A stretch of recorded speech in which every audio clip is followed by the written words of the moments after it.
Hi there, and welcome to our video on studying RPKI adoption using DAP.LIVE. My name's Mark Robertshaw.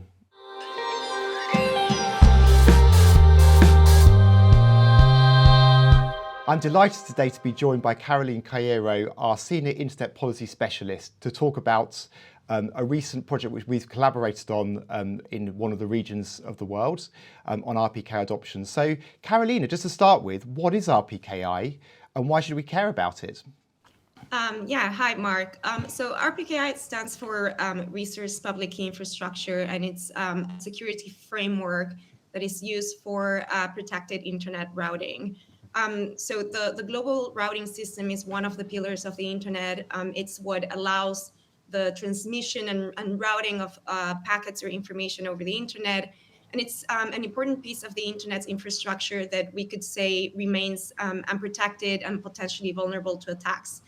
Essentially, when routing is unprotected, the packets circulating on the internet can be intercepted and redirected to bogus destinations, which is known as route hijacking, or traffic can also be monitored through what's known as snooping. And of course, you can also have routing incidents simply caused by misconfiguration errors. So to prevent routing incidents, whether by accident or design, you need to protect routing, and RPKI has become the leading strategy for doing it.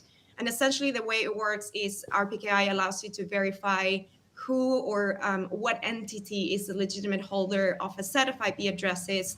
So then network operators, before they propagate a route announcement, can verify if the announcing entity of a specific set of prefixes is indeed the legitimate holder of those prefixes. So this in sum means that you can tell which are valid or legitimate announcements and which are invalid or illegitimate announcements on the internet. Thank you very much. That's a really clear description of what RPKI does for us. So we've recently completed a regional study on RPKI adoption in using DAP.LIVE. What did we discover about the general uptake of RPKI globally? Yes, we recently completed a regional study.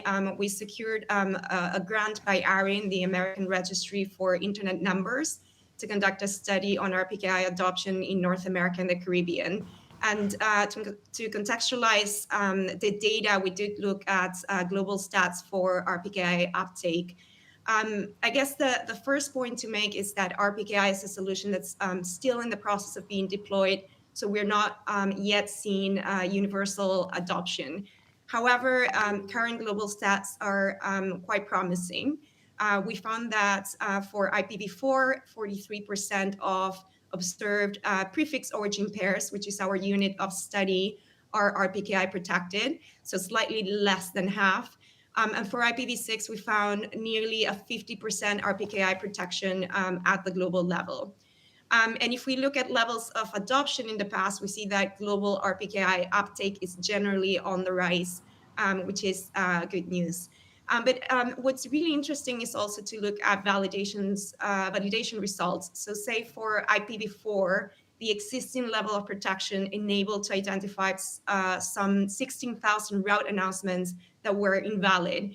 That's equivalent to roughly 1.6% of the total routes observed, which means that all those potential routing incidents were actually prevented. Brilliant. Are there some regions of the world which are showing better adoption than others, would you say, at this point? Yes, we did find differences across regions, and the data we have on DAP.LIVE allows you to sort of compare and contrast between regions and countries. But yeah, just to give you an example, in the ARIN region, which was the focus of our study, we found that for IPv4, RPKI coverage stands at 25.6%.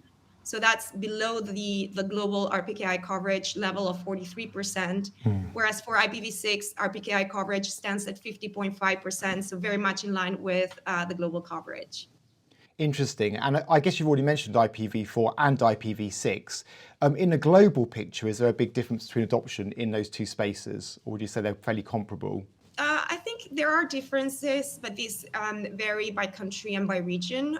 So if we look at global stats, you find greater RPKI adoption in IPv6. But then, for example, if you look at certain islands in the Caribbean, you see greater adoption in IPv4. And also, we are still transitioning to IPv6, so the number of observed routes in IPv4 is significantly larger. In the case of the ARIN region, we also found the region appears to be sort of underperforming in RPKI protection of the IPv4 space when compared to the global level. But this is in part due to the fact that a significant percentage of IP addresses managed by ARIN are not eligible for RPKI. This has to do, for example, with legal agreements governing the assignment of numbering resources. So when you factor that in, you see that ARIN adoption stats are much closer to global average. So to sort of answer your questions, yes, there are differences in adoption between the IPv4 and IPv6 spaces, but it's important to look at the data in context.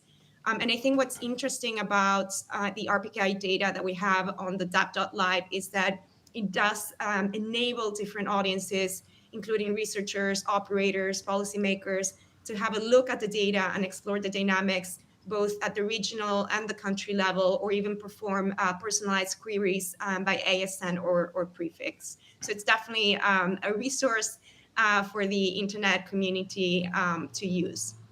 So Mark, you are actually part of the technical team that supported our data collection and analysis using the data analytics platform of the DNSRF or DAP.LIVE. So can you tell us a little bit about how you went about gathering data on RPKI adoption using DAP.LIVE? Absolutely. Thank you, Carolina. And thanks for all your words about describing the RPKI protocol. It's been really interesting to hear about that. So yes, we start the process of collecting data in DAP.LIVE using raw BGP data, which we obtained from the Root Views project, which is an open source project.